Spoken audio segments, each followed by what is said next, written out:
Lumabas na nga daw netizens ang Lebron 21 kaya pumunta tayo sa BGC para tignan kung ano nga ba itsura nito at sulit nga ba to. Una kami pumasok dito sa Jordan, Manila para tignan kung anong mga bago. Nakakatuwa kasi meron pala silang sale dito. Pag dalawa binili mo, 20% off. Kapag tatlo, 30%. At kapag apat, 40% off. Kaya yung mga nagre-resell dyan, ito na yung pagkakataon para mamakyaw dito sa Jordan, Manila. Sobrang ganda ng deal na yon. By the way, yung mga may sticker lang, yung may discount na ongoing. Nakita nga namin dito unang-una yung Luka 2 na special edition na Lake Bled. Kung papansin nyo, iba na yung pagkakasintas niya compared dun sa regular na Luka 2. Pero madami pa namang stocks nito kaya hindi pa kayo mauubusan. So paunahan na lang din. Ang presyo ng Luka 2 Lake Bled ay 7,895. Naubos na nga din pala yung Tatum 1 na barbershop edition. Ayun pala yung medyo tumaas ang value. Yung Tatum 1 naman na denim, out of stock na din dito agad-agad pagkabili namin nung nirelease to, pero meron pa sa ibang stores. At ang madami pa ditong Tatum 1, kung gusto mo lang naman talaga ma-experience ng Tatum 1 ay yung home team. Napakaganda netong combination ng kulay green, orange, white,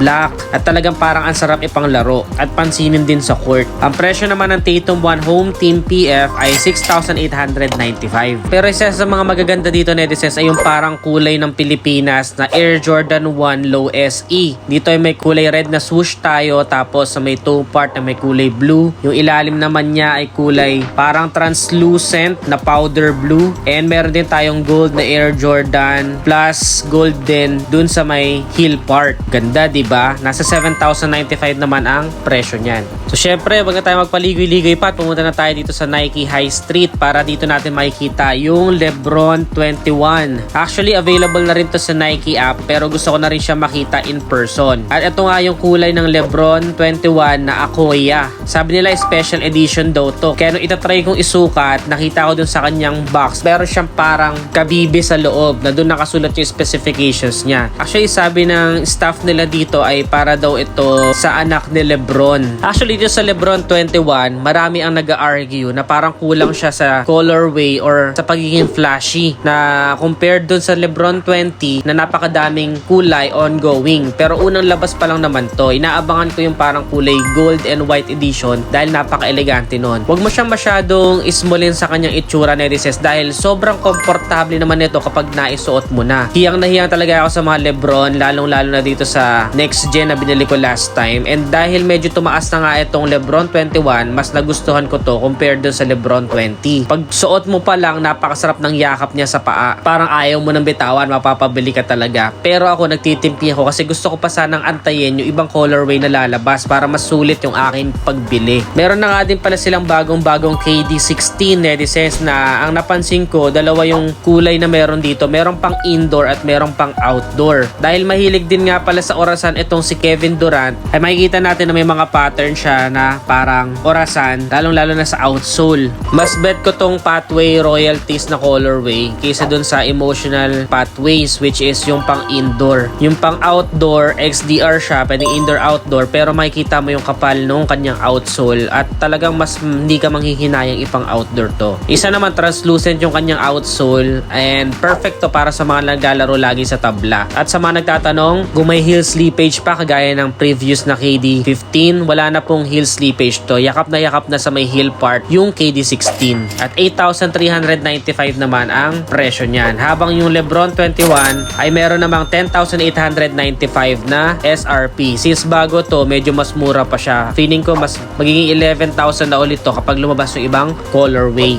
Bukod pa dyan, syempre hindi natin pinalagpas na meron na din nga pala silang Sabrina dito. May iba't ibang colorway din ng Sabrina actually. Meron sila ditong Spark, merong Ionic, tsaka Magnetic na Sabrina. Nasa 6,895 naman ang isang to. Ang sarap din niya sa paa. Parang it reminds me somehow of mga Kobe pairs. Pero syempre, meron pa rin mga differences. Pero ganun na ganun, medyo malapit sa Kobe yung pakaramdam kapag naka-Sabrina ka. Very minimalist lang siya pero talagang performance-wise, may enjoy mo naman ito. At ayun nga, medyo nagtimpi muna ako dahil hindi ko alam kung alin sa tatlong ito ang bibilin ko. Sabrina ba, KD16 or Lebron 21? Tulungan nyo ako mamili netizens comment nyo sa ibaba. Pero ang pinakamalapit sa puso ko dyan, sa sinukat ko ay yung Lebron 21. Yun talaga yung pinakahiyang ko. Pero lahat talaga sulit. Medyo mag-iiba lang talaga yung point of comparison mo kapag nasukat mo na yung Lebron 21. Ngayon, dahil marami pa naman akong basketball shoes na nabili nung nakaraan, ay tumingin na lang muna ako ng loafers. Dahil sobrang uso ngayon ng loafers, pamporma. Lalong-lalo na yung kagaya ni Tyler the Creator style. Marami pa ako nakikita ng ibang aesthetic. At kapag nag-i-invite din tayo, kagaya nito, may event ako sa tapat ng Nike High Street na Lambreta. Relaunch dito sa Pilipinas ay naka New Balance 550 ako. Na smart casual yung datingan. Pero gusto ko sana ng somehow medyo formal ng konti, which is yung loafers. Very versatile na siya ngayon. Pwedeng smart casual, pwedeng formal. Kasama ko nga pala dito si Kyle Vest at siya nang budol sa akin na bumili ng sapatos ngayon. Kahit na wala naman talaga akong planong bumili. So shout out Kyle Vest. Follow niyo din siya sa TikTok and IG. At ang napili ko nga ay nandito sa Zara. Meron din daw maganda doon sa H&M pero mas nagustuhan ko tong tassel loafers na nakita ko sa Zara. Meron din silang parang super chunky na loafers kaya lang sobrang hip-hop na yung datingan. Gusto ko sana nung medyo gentleman na datingan dahil marami na rin naman tayong pang casual na sapatos. So, ang bili ko dito sa Zara ay 3,995. Almost 4,000 na rin. Pero for me, sulit na yan. Meron na akong isang pang diinan na black shoes or loafers. So, yun lang netizens. Update nyo ako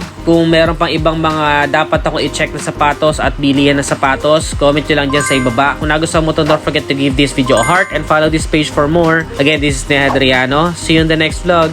Bye-bye.